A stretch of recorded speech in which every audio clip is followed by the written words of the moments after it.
Hello again and welcome to another episode of the Franchise Everything podcast, where we talk about everything and anything franchising. And today I'm in Sydney at a company called Plumbing Bros, and I'm joined by franchise owner Mitch Gross, who is... Mitch, you just told me your territory. You've got three territories. What are your territories? They're formerly named Chatswood, yeah, Northern Beaches, and Inner West. Those suburbs are still named that, but your territories and are... so Northern Beaches is effectively the Northern Beaches. Inner West is effectively Inner West. However, Chatswood is more kind of North Shore. Okay, yeah. Up the peninsula, north of the bridge. Excellent. So how long have you had the business for? So Chatswood started 5 years ago, and then we acquired Inner West and Northern Beaches late last year. Okay. So for those who don't know, we should probably say, who've never come across it, what is Plumbing Bros and what do you do? Sure. So it's a plumbing and gas maintenance company. Mm-hmm. We don't have to predominantly do maintenance. We could do anything we really want under the plumbing and gas category, but we have been doing maintenance for quite some time. That's what we're sticking to. Okay, and what sort of maintenance or what sort of jobs are they? If you to just give people an idea, leaking taps, toilets, hot water heaters, anything related to the sewer, like blockages and things like that. Now, you don't come from a plumbing background, do you? No, not at all. I told you that, didn't I? You did. So for those who don't know, I get a little bit of a brief, but I don't like to know too much. So I like to be able to tell your story. So you come from a very different background. I know that. So what's your background before plumbing? All right. My wife says I tell long stories. So do you? Well, long stories is okay. This is some podcast. Now, I'll try to keep it succinct. It's not Joe Rogan 3-hour podcast format, but I just really just jumping way back. I met my wife here in Sydney while I was traveling. When I was a young lad, my early 20s, we fell in love and then moved back to California in Santa Barbara, where I went to university. And then we later moved up to Northern California in Silicon Valley, which I'm sure you're aware of. Yes. My wife started at eBay, and I actually started at eBay as well, right around 2001, 2002. Ended up spending the majority of my early career at eBay. When did it start? That's pretty early. Well, so we weren't pre-IPO, I was going to say, unfortunately. That was the next question I was going to ask. It was a lucrative time. It was pretty heady days. This was before Amazon, so it was really exciting, like hyper growth. eBay was the company. Amazing talent. And really just, it was everything about the customer. So I learned quite a bit just about myself, but also, how to relate to a customer, how to market to a customer and so forth and so on. So it's really valuable. Real grounding, foundational stuff. For early in your career. I ended up being in Silicon Valley. I wanted to just try startups. So I went out and I did a few startups for around 3-4 years. And then I ended up... So you left eBay? I left eBay and then getting... somebody reached out from eBay saying, hey, we're starting this new department. We want to start monetizing via ads, right? Through whether it's sellers or just third parties.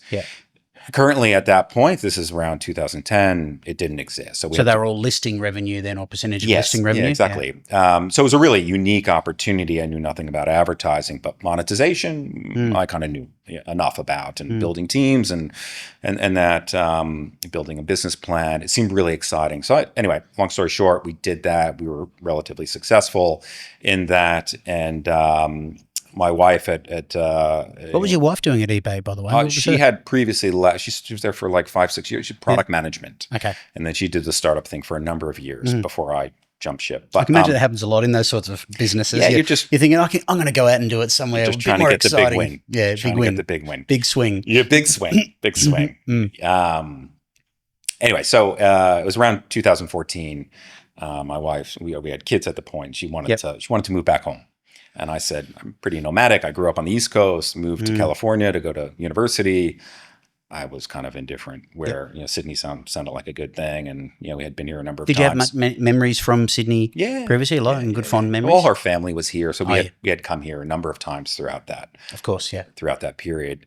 And I started to broker a deal with eBay here in Sydney and ended up moving to eBay here, managing or starting their ad business here locally, and then did that for a few years, and then held a number of executive roles within advertising, and Is that still within eBay or Yeah, moving around? no, outside of eBay, Okay. and quickly realized that I really don't like what I do. And what was that moment like? What was it? Was it a moment or was it a build up over time? I think it was a build I really up. don't enjoy this anymore. Definitely wasn't just a single moment. Yeah. It was, I think even when I came over here, I did it as a way to bridge, to a different continent, country. So were you thinking at that time maybe possibly in the back of your mind that a change like this to a different country might revitalize you or something in your career like that? Or no, I'm more focused on kind of family at that point. Just, wife really wanted to be back here. And so that was the primary goal. We just wanted to make sure that we still had income coming in, and it seemed like a really good fit. Stable, it was easy. I knew the business model, the people. It just was a relatively easy shift. Where was I? So anyway, you said you tell long stories. You got yourself on the wrong track. Yeah. So we're thinking about let's move on that. So I'm really interested because I know a lot of people feel this way. They're tired of the corporate game. Yeah. They all the emotions they're going through. How long did it take you to say, look, because I imagine there's a moment that you want to do it, but there's jumping is different. Yeah. So what was your process through there? It was a calculated bet. I mean, we kind of knew what we had in savings. My wife was working and is quite successful. So, that kind of eases the jump. Yeah. The jump, right. The risk, I should say. I think,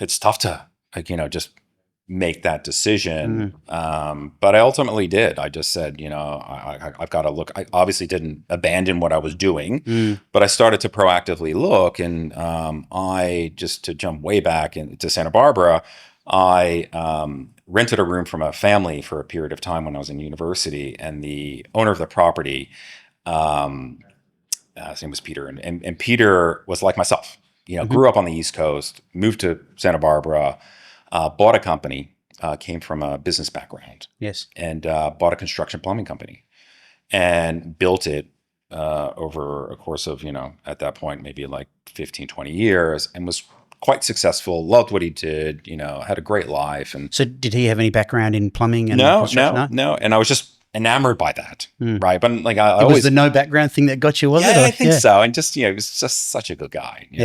I know. So that was always at the back of my mind as I started to think about like new career choices. But I was very well aware I had, outside of advertising and business, I really had no other skills. Skills or experience in other. I mean, how do I successfully parlay the skills that I built over time and the capital that I had and apply that and become, successful? I think it's a universal concern that so many people have. I mean, I'm ex-army. When I was getting out, I was thinking, well, what am I going to do with that? Yeah. It's an interesting I guess dilemma. It's not too unique. Yeah. Right. No, it's not unique. I thought it was, but we all think thanks we're for unique. grounding me, Glenn. You're not alone. It was supposed to be supportive, not grounding. Anyway, so it's a good point. It's a good point. So at that point, I was just looking at, what do I do? Like, is it buying like a cafe or is it, whatever? And I stumbled upon Plumbing Bros. And they had just started. How did you find them? Because I'm always interested in how people find, because franchising to people is very foreign generally if they've never had anything to do with it. I think it was like as simple as an ad on an ad online or something. Yeah, or something. I can't remember. But I think it was. At which point I'm like, that's compelling. I'll give these guys a call. What was it about that made it compelling, if you can think back? So it's a bit of a while ago now. It's 5 years. Yeah, I mean, probably I 6 years. think the promise was, systems, knowledge, looking for somebody with a business background. That all kind of resonated with me. And I knew if I wanted to get into plumbing, I understood plumbing to be a good business model, right? If done right. Yep. And that, that's kind of, something that I could work myself into. And it just, everything within that just kind of drew me in. And obviously, you hadn't met the people yet, so you couldn't make, you can make a judgment on it. It's hard to, it's an ad. It's an ad. It's a listing with a bit of information. Thank you. It's quite a few steps to go, isn't there? So what were your first impressions when you contacted them and started getting information about it? So the two founders were James and Joe. and I think you've met James, and like just like great people. First of Yeah, all, James has been on the podcast several times. Yeah, and great guy. Joe, his counterpart, is just a lovely guy, right? Just salt of the earth, great guy, down to earth, and I just firmly believe you got to surround yourself with people that you can trust, that you can grow with. Just you don't want to have conflict down the road because the road's going to be bumpy inevitably, and everything about them just impressed me as people first and foremost. So and then we just started kind of scratching at the surface, just am I a good fit, or are they a good fit for me, that really jumped in. But. So I'm always interested in, especially, I think you're the first Plumbing Gross franchise owner we've spoken to, right? We've spoken to James several times, everything. You not being a plumber and having a plumbing background, did that concern you at all? What was your thinking around that? Because I know you were inspired by your mate in Santa Barbara, by Peter, but what was your thinking around that? Of course. It was a great deal of concern regarding that. But it was interesting. I mean, like, they had a lot of documentation that, and a promise that they're going to take you through and build you up.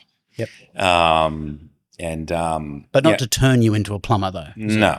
So I know James. I always remember James telling me when I first met him, he goes, get into the business of plumbing without being a plumber. Yeah. I was like, well, how the hell how does that work? I think it's a fair statement. Like, I wasn't. No, like I'm not licensed. So like I got to go to school for that, and I realized, I didn't buy the business to be on the tools. Yep. Okay. But however, you can't run a business unless you know it. I think it's analogous to any CEO across a major corporation that has different kind of business units. It's like you can't be an expert in each business. But you've got to be able to get your head around the basics in them, and you got to hire the right people that you can trust. People that are efficient and forthcoming. And that's what I focused on. I focused on people, culture, getting myself into situations that might be somewhat uncomfortable and learning from that. I'm still learning every single day, but now I know enough to get by. To get by and not get into too much trouble. Yeah. So what was the track of the business like? So 5 years ago you got in, so that was 2020, which was a busy year for all of us, or not so busy, depending on which way you look at it. What was your start like into Chatswood? Yeah, it was pretty tough. Yeah. It's a tough time for everyone. We talked briefly about it not too long ago, but it was survival. I think it's important to remember, like, you can't build a business during a pandemic. You can survive. Unless you're selling rat tests or toilet paper. Yeah, right. For a short time. And then you get left with too much stock. Yeah. So it was a really tough period, to be frank. Like, it was just trying to get by. You didn't know when it was going to end. Lockdowns happened here for an extended period of time. So it was just like so tough. We'll leave that one behind for all of us, I think. So moving out of that, what's been the growth afterwards? So because obviously things have been going pretty well. If you've had Chatswood, you got through that period, that difficult, challenging period, and you've picked up 2 other territories there. So how has the growth of the business tracked, and what have you been doing in it to make that happen? Yeah, coming out of the pandemic, we were trying to focus on some big fish. Yep. I was acutely aware that, like, we could sit here going after private customers. I mean, it's, unless you've got a considerable amount of awareness in market, like, you're not going to be considered. Period. Yep. So I was aware that that would be, likely cost prohibitive to build a business on that. Yep. We have, as a part of our contribution to a global marketing fund, we subsidize sales support. So, we were working closely with that sales support to say, hey, let's go after some clientele, to build some volume, but we got to win a big fish. And we did. We won a Department of Education, a government contract. No bigger fish than the government. Yeah, exactly. And it was great. The work was in abundance. They paid right away. Your margins were okay, but enough to kind of really go out and acquire vehicles and equipment. And so really it funds a lot of stuff, doesn't it, when you've got that capital coming in? And I was aware that, maybe the short-term profitability wasn't going to be fulfilled. However, it was allowing us to build and grow. Yes. And build a foundation. And really kind of like I look at the balance sheet today versus, 2 years ago, and it's so I imagine a contract like gives you a fair bit of stability as well, isn't it? Stability. The work is coming, and we outperformed. Outperformed our competition in that contract. And at one point, we were winning everything. We were just getting everything. So how does it work then? Do you just you put in a tender for work? Is that how it works? So the tender starts, right? And then I met with some people, and then we won the tender. And then there's an intermediary party called a facilities management company that issues the work. Yep. So you just got to become best friends with them and make sure that there's no callbacks, and you're always make their life easy. That's it. Yeah. Just make them look good. Yep. And our communication, we pride ourselves on our communication, and we feel like that's a clear point of differentiation in market as a plumbing company. And we were winning everything. It was growing like gangbusters really for a couple of years. But I, in the back of my mind, I always realized strategically, you don't want to put all your eggs in one basket. You don't want just mainly one big customer on everything, do you? And it was like, that was fueling growth. That was taking up all our time and energy. And, the inevitable will happen. And they'll pivot, or something will happen. Someone in the department makes a decision for whatever reason, yeah. And that's what they did. Yep. So they had a panel, which is they tendered out, and they grew the panel for whatever reason in the third year of the contract, and they just had too many. And then people started to complain. Panel of suppliers. Work suppliers. Our competitors. Yep. And they all started to complain that they weren't winning any work because, we were getting a lot of it. And then they mandated like a more equitable kind of distribution of work. The pie's got to be dished out. Yeah. And that directly impacted us. I bet. So how have you worked around that now? So what are the strategies that you're working on? Because in amongst that, you've obviously got 2 other territories as well. So what's the growth and new customer acquisition sort of stuff that you primarily focus on? Yeah. So there was we applied a little bit of foresight. I'd say it probably wasn't aggressive enough. Yep. But we knew we had to move. So that's the learning from it, is it, you think? So always keep pushing. Always. Yeah. Always keep pushing sales and new customer acquisition. Yeah, customer acquisition. Always. And, we do a good job at farming our opportunities, cultivating these relationships. I think, we're really good at that. Yeah. But, that effort obviously will take away from new business efforts. Anyways, but as I was saying, like we applied a little bit of foresight. We probably weren't as aggressive as we should have been, but we started to move into different segments a long time ago. Not a long time ago, but like you diversified your offer a little bit. Yeah, early last year, we were like underrepresented in certain segments, like real estate, strata, and things like that, or commercial relationships outside of the Department of Education, and we started to move quite aggressively throughout the year. And then it was right around like halfway through the year that we started to really build up. At which time, thankfully, that's when the contract sort of dried up. So is that a best practice sort of Plumbing Bros approach to really diversify into different segments like that? Yeah, I think so. I mean, each territory is a little bit different. Yeah, I suppose depending on what's in it, isn't like it? The Gold Coast is more kind of will be more strata, a lot of buildings. That stuff. We're in a territory where there's a lot of bigger homes and like old, drainage and things like that. So we've got, equipment to service that and to repair that and fix that. So, so as you move through it, what does your normal day look like? So what do you get up to in a day? If you're not on the tools, what do you get up to? Are you prospecting? Are you mixing it all in? Yeah, it's busy. Yeah, maybe too busy. Oh, so you reckon it's too busy? It's always, it's busy being busy or being good busy? No, I think good busy. We talked about it a little, not just before we got started, and we're still a relatively nascent business, although we've been around for 5 years. Kind of like 3 and change. Without COVID, we're still young.